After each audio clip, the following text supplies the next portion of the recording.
Maximalism is trending in both the crafting world and the home decor industry, and it is pushing minimalism right out of the way. Now, as crafters, we tend to put our own artistic spin on whatever we make. We like to see what's trending and add it to our own personal style, and that's what this video is about. We're going to use Silhouette Studio to push our boundaries just a little bit towards maximalism while still keeping in touch with our own personal style.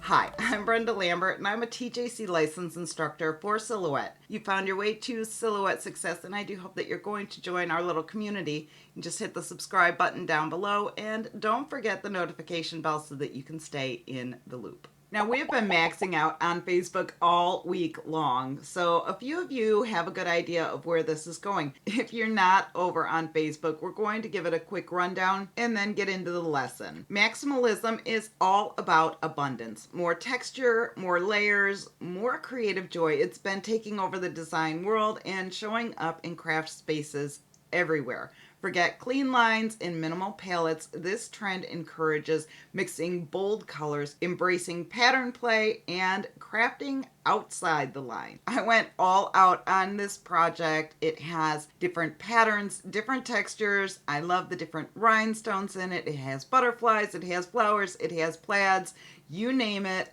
It's in here, and this is not typically my style at all, but I love how it turned out, and it really did push me to see things a little bit differently, and I'm a lot more open now to combining different colors, textures, and styles. I made a cute little bookmark as well, and while this isn't exactly maximalist, it does have a couple of different vinyls that I would not have put together if I were not in the more is more mindset. I used holographic vinyl for the one layer and a deep, dark, almost midnight blue glitter for the offset layer, and I do love how the colors and finishes play off each other. It is something a little unexpected for me, and again, it's just good to push back against what we are used to doing and try something different.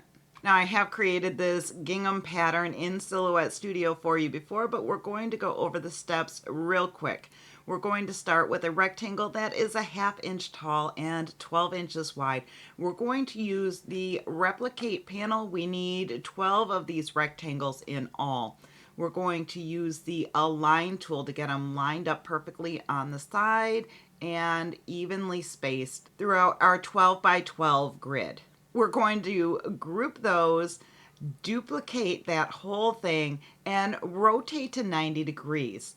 Then we're going to center the two groups, center that to the page, and then adjust the transparency so that it gives us that true gingham look.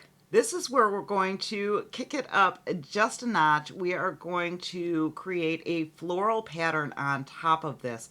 To create this floral pattern, I am using a flower from the Flexi-shape panel and an ellipse from the drawing tools. I set my petals to a light lilac color, and I used a bright yellow for the center just to give it a little bit of pop.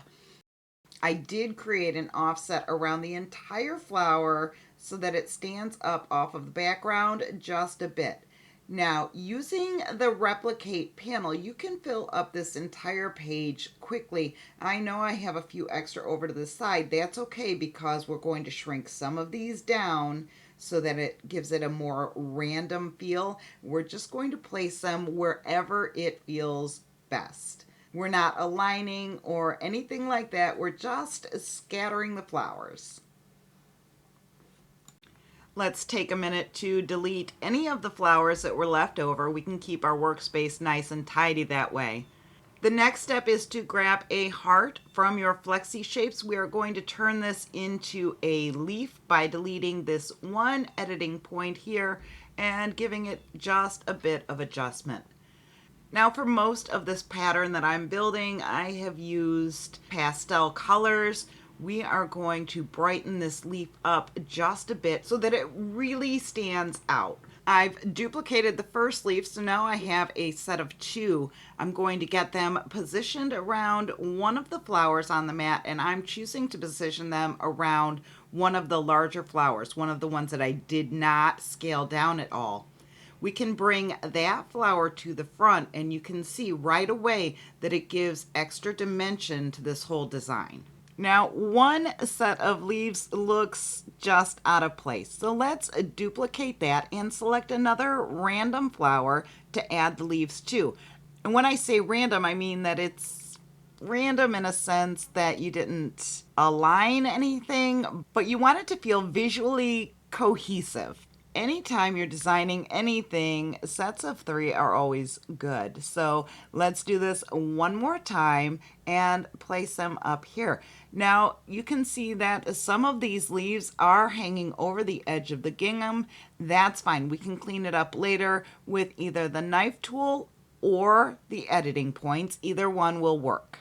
We're at a point in the design now that I like to call max light. We have different textures going on, different patterns, and maybe unexpected color combinations, but I think we can do just a little bit more. Let's add a 12 by 12 square of a different color. Let's try bright pink to start with. We're going to send this to the back and align it with our gingham pattern. And you can see how that changes the entire look of the pattern. You can try out all kinds of different color combinations with this, and it really does make a huge difference. If you're feeling a little maxed out on your colors, you can always switch to different textures. Let's add a little something to the leaves now. I'm going to open up my color fill panel and head over to the last tab, and that is pattern fill. I'm going to fill each of the leaves with this pattern. It's a similar color, but it's going to build texture upon texture here. For this last variation, we are going to kick up the whimsy a little bit, but I want to tone down the color combo first. Let's set the background back to white. We can go over to the drawing tools, get an ellipse, and draw out a circle. We can duplicate that, type out a capital C. We're going to cut those ends off, rotate it to 270 degrees, set it in place, group it, and we have an amazing little smiley face for our flowers. Now I don't want to overdo this, so I'm only going to set it in the 3 flowers that have the leaves. We're going to bring a little bit more attention to that top layer in our design. Now, I don't believe that maximalism is for everyone, but I do believe that trying new things is for everyone. So go ahead and see what you can do with maximalism today. Create something amazing outside of your boundaries, and I will see you in the next video.